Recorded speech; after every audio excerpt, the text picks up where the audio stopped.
सिद्धि की शादी के बाद वो ससुराल चली जाती है। पीछे रह जाती है भाभी रानी। सिद्धि के ससुराल जाते ही भाभी कहती है, अरे वाह जी वाह, सारे कपड़े मेरे। हाय रे पैंट, अरे वाह वाह, मजा आ जाएगा। अरे ये सिद्धि की अलमारी के सामने खड़े होकर क्या बड़बड़ा रही है?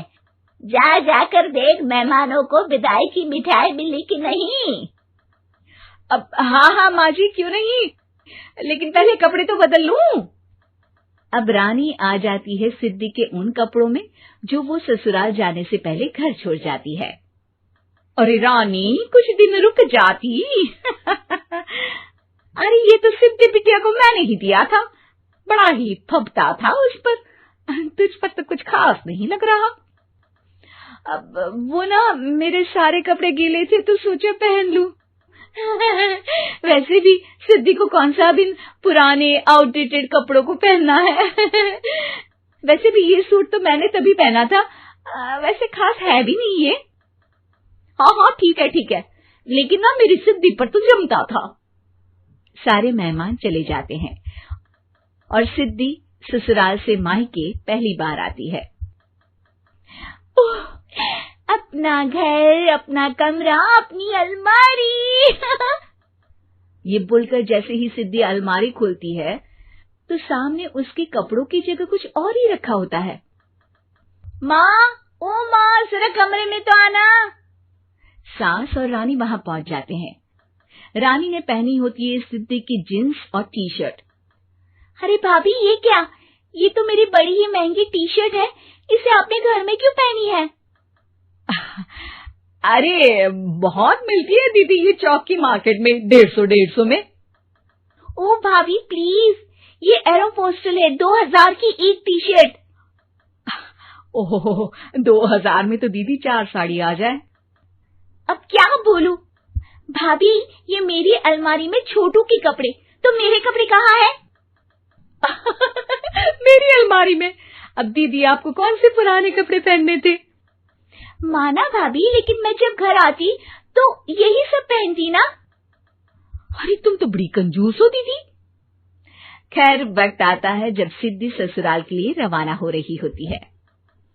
अरे रानी, अंदर से सिद्धि का गिफ्ट ले आ, लड़की पहली बार ससुराल से मायके आई है। रानी अंदर जाती है और एक सिंपल सी साड़ी लेकर बाहर आ जाती है। ये लीजिए माँ जी।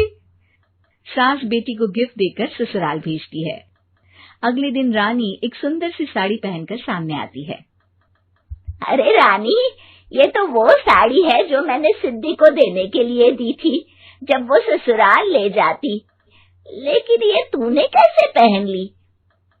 अरे माँ जी, ये साड़ी तो मुझे बहुत पहले से ही पसंद थी, लेकिन चिंता ना करिए, मैंने सिद्धि के लिए भी अच्छी सी साड़ी दी है। हाँ।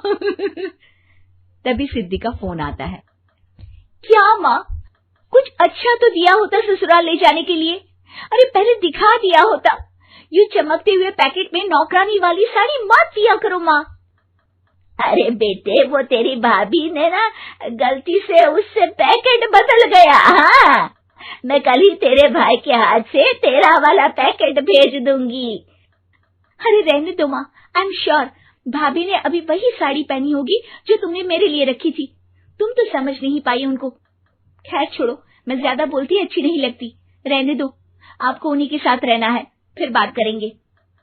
सास को रानी पर गुस्सा आ जाता है। वो उसके कमरे में जाती है जहाँ वो शादी का एल्बम देख रही होती है। रानी, मार्केट जाकर एक ऐसी ही साड़ी लेकर आ, कल प्रतीक जाकर सिद्धि के घर दे आएगा। अरे क्यों माँ जी, कितनी साड़ी देनी है दीदी को? यहाँ कोई सेल लगी है क्या? अरे चुप कर, मेरे बेटी के हिस्से की साड़ी खुद पहन ली, अब ज्यादा ज्ञान बांट रही है। एक दिन सिद्धि का फोन आता है। माँ, मेरी सास ने आप सबको खाने पर बुलाया है। सारे लोग सिद्धि के ससुराल पहुँचते हैं। खाना खाकर वो लोग निकल रहे होते हैं कि सिद्धि की सास सभी को गिफ्ट देती है। अरे बहन जी, बेटी के घर का खाना खा लिया, यही बहुत है जो आप ऊपर से गिफ्ट भी दे रही है। अरे बहन जी, आप भी कहाँ इन बातों पर विश्वास कर रही हैं। सास सभी को गिफ्ट देती है, लेकिन रानी को जो साड़ी देती है वो अजीब सी हरे रंग की लाल रंग के बड़ी छाप वाली होती है। अरे छी, ये कौन पहनेगा? सासू माँ को तो जरी वाली इतनी सुंदर, और मेरे लिए ये नौकरानी वाली। अरे भाभी, दरअसल मैं जब भी घर आती थी आप वापसी में ऐसी ही साड़ी देती थी ना, तो माँ ने सोचा कि आपको आपकी पसंद की ही साड़ी क्यों ना दी जाए। बेचारी रानी, बोलती भी तो क्या। सिद्धि और सास रानी का चेहरा देखकर हंसने लगती है, तो रानी समझ जाती है कि अपने ही बिछाए जाल में वो फंस चुकी है।